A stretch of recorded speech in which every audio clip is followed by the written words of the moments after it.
জয় যীশু।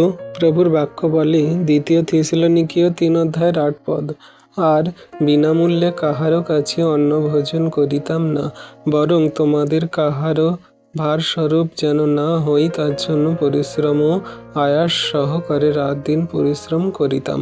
আমেন।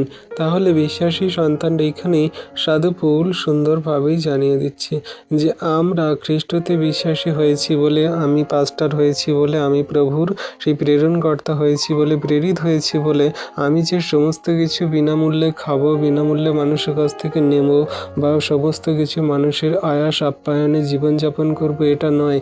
কারণ আমরা সেই সমস্ত মানুষদের যাতে ভারস্বরূপ না হই, যারা কষ্টে দুঃখে সমস্যায় আছে, যারা আমাদের দিচ্ছে, সাহায্য করছে, তাদের যেন আমরা ভারস্বরূপ না হই, তাদের কষ্ট না দিই, তার জন্য পরিশ্রম এবং সমস্ত কষ্টে দুঃখে রাত দিন পরিশ্রম করিতাম, কার্য করিতাম।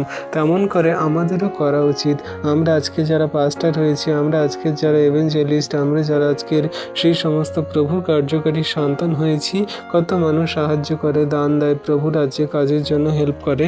আমরা কি করি না, সেগুলো নিজেদের আত্মসাতে কাজে লাগাই। কিন্তু প্রকৃতি রূপে সেগুলো কি আমাদের সেই সমস্ত মানুষদের পাশে দাঁড়ানো উচিত যারা প্রকৃত রূপে দরিদ্র, অসহায়, যাদের কিছু নেই, সেই অনাথ বিধবা সন্তানদের পাশে দাঁড়ানো উচিত।